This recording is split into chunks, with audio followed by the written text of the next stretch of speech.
तो राजनीति के अंदर प्रविष्ट होने लग गए हैं। तो आप इसको किस दृष्टिकोण से देखते हैं? हम उनको अच्छे नहीं मानते, वो साधु नहीं है, सवादु साले, वो साधु नहीं है, सवादु साले। नमस्कार दोस्तों, आप सुन रहे हैं अभी मंथन टॉक।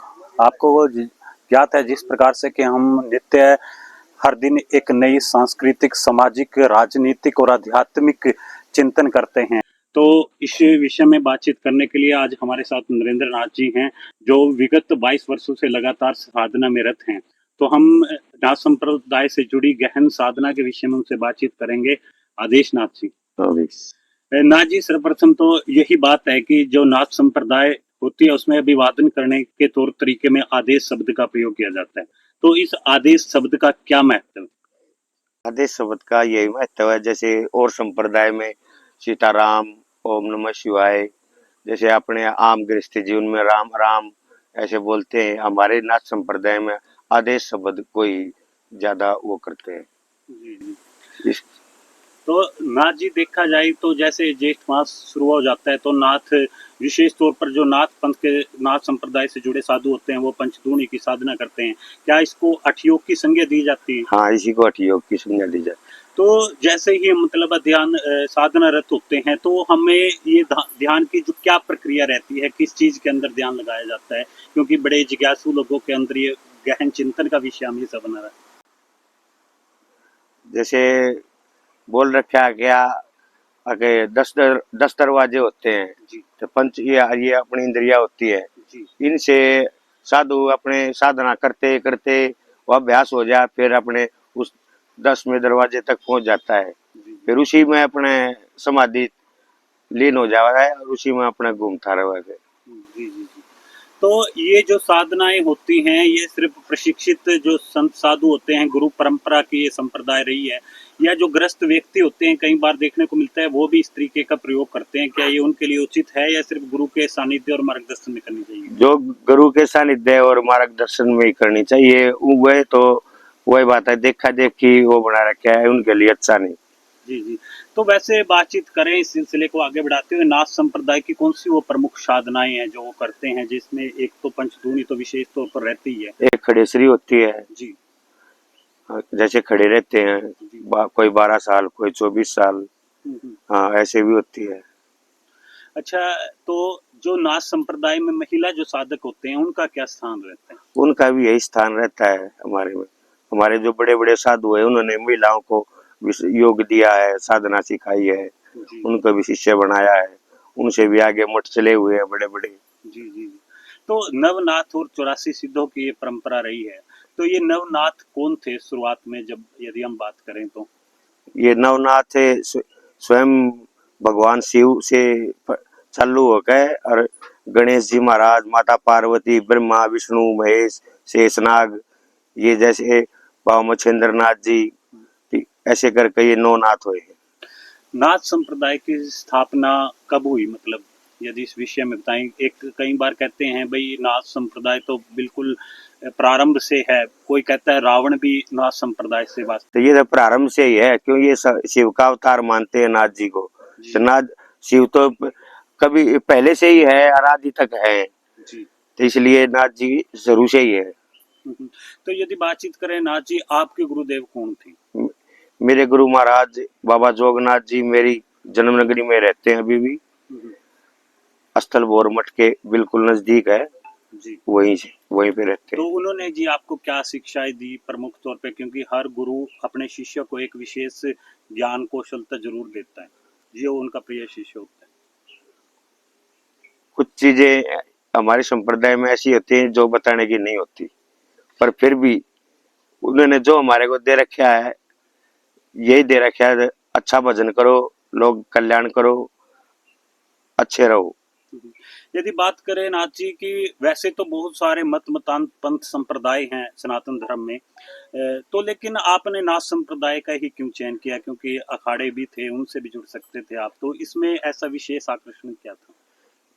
नाथ बाबा हमारे उधर तो नाथ संप्रदाय का ही ज्यादा वो है, हमारे गांव में धोक पूजा, मठ डेरे में, जैसे हमारी भी मानता है 84 गांवों की, बाबा मस्तनाथ जी की, इसलिए हमारे उधर नाथ संप्रदाय को में ज्यादा मानते हैं। नाथ जी, जैसे आजकल देखें तो कुछ अच्छे जो बड़े बड़े नाथ संप्रदाय के जो मठ हैं, तो राजनीति के अंदर प्रविष्ट होने लग गए हैं, तो आप इसको किस दृष्टिकोण से देखते हैं? हम उनको अच्छे नहीं मानते, वो साधु नहीं है, साधु साले। हाँ, बोले। तो आप मतलब आज के युवाओं को नाथ संप्रदाय की तरफ से क्या शिक्षा देना चाहते हैं? हम तो यही शिक्षा देवे, अच्छे खाओ पियो, अच्छे पहलवान बनो, अपना काम करो, अने माँ बाप की सेवा करो, साधु संता की सेवा करो।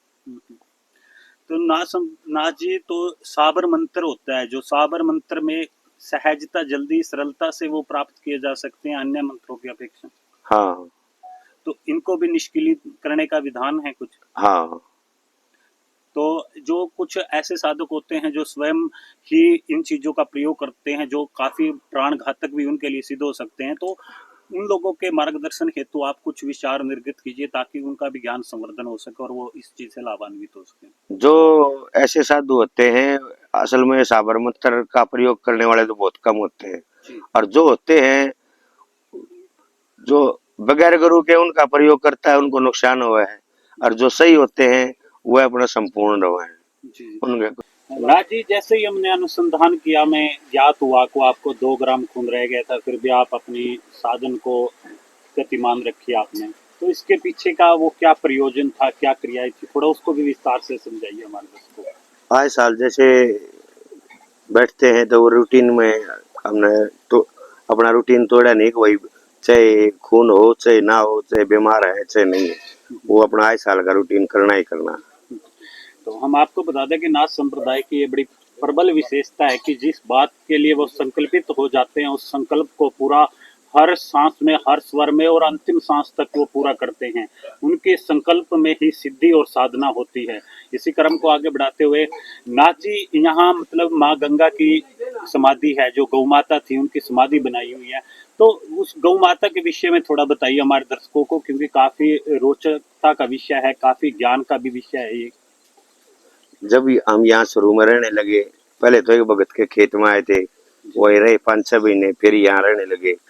फिर यहाँ कुछ नहीं था, बिल्कुल काबले की खड़ी थी, तो जैसे रहने लग गए ऐसे अपने किक्कर पर एक पल्ली ही डाल गए। फिर एक अपने पीर जी रायसन वाले, फिर उन्होंने देखा वही कोई नाथ जी रह रहा है, मेरे से पूछा कौन हो, कहाँ से आए हो, मैंने बताया।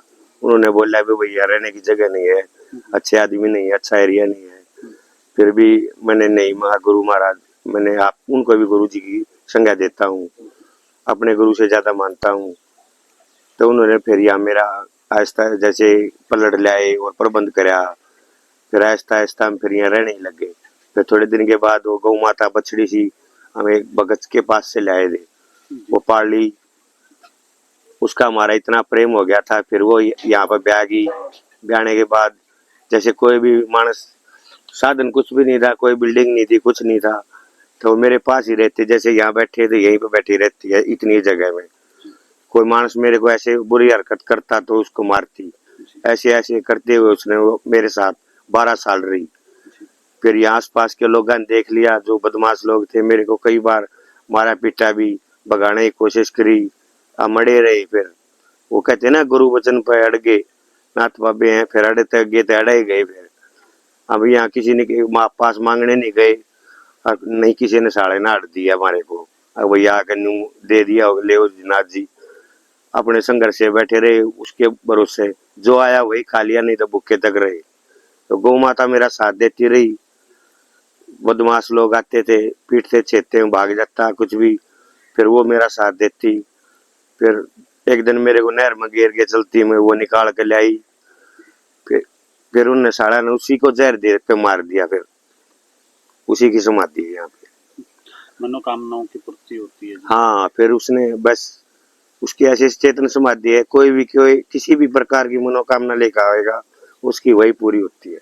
तो कोई विधि विधान है या नहीं, बस कुछ नहीं, अपने गौ माता की सेवा करो, इनका अपना जैसा भी है खड़ चोकर गुड़, यही है बस। जी जी जी। तो अभी आपने देखा कि किस प्रकार से वात्सल्य, प्रेम और आत्मीयता की एक प्रकाष्ठा का चित्रण यहाँ पर किया गया, किस प्रकार से गौ माता ने एक, जब भी महाराज जी साधना में रत हुआ करते थे और पंचदुनी की साधना में रत थे, तो गौ माता हाँ, उसकी मेरे साथ परिक्रमा रहती करती थी, थी और परिक्रमा प्रदक्षिणा करती करती थी।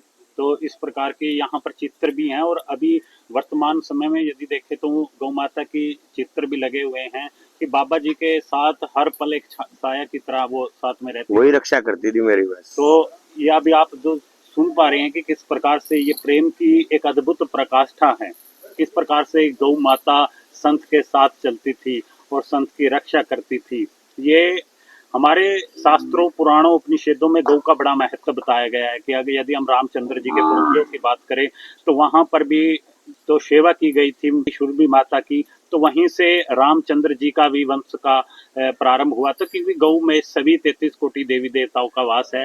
तो भी आपने काफी मनोहरक मनोहरक प्रसंग को भी सुना किस प्रकार से कि हर पल हर क्षण साय की तरह गुरु महाराज जी के साथ वो चलती थी। महाराज जी, जैसे आजकल ये चौंकी वगैरह जो अंधविश्वास इस तरीके का प्रकरण चला हुआ है, बहुत ज्यादा चल चुका है ये, तो इनके ऊपर आपके की क्या प्रतिक्रिया ये पाखंडबाजी है, इससे कुछ नहीं है। है? जी। थोड़े दिन चलता है ये, आप देख लो आसाराम और राम, ये रामदेव, ये इतने बड़े बड़े सब ये कई जेल में पड़े हैं। पहले तो 10 दिन इनकी दुकान चलती है, फिर अपने अंदर जेल खाओ। जी जी जी। तो एक सहज और सरल कौन सी क्रियाएं हैं जिससे हम ईश्वर की प्राप्ति का एक सुगम मार्ग प्रशस्त हो सके? बिल्कुल सहज सरल। अपने माँ बाप की सेवा करो, साधु संता की सेवा करो, गौ माता की सेवा करो, इसी में भगवान है बस। ये देखिए, पूरी बात का अंत उसी चीज में आ जाता है कि गुरुजनों की, माता पिता की और गौ माता की, इनकी सेवा करने से ही हमारा उत्थान हो सकता है, हमें मुक्ति मिल सकती है और हम मोक्ष के अधिकारी हो सकते हैं। हर वेद पुराण और उपनिषद सभी का निष्कर्ष यही है। अंत में हम यही आ जाते हैं। जिस प्रकार से सनातन धर्म में विभिन्न मत मतांतर संप्रदाय हैं, लेकिन उनके मूल में सनातन मूल्यों को पहुंचाना है। बेशक नाथ संप्रदाय हो या कोई अन्य संप्रदाय क्यों ना हो, लेकिन मूल्य में उस सनातन धर्म के जो मेन सिद्धांत है, प्रमुख सिद्धांत हैं, उनको पहुंचाना है। मूलता में जो है वो सनातन ही है।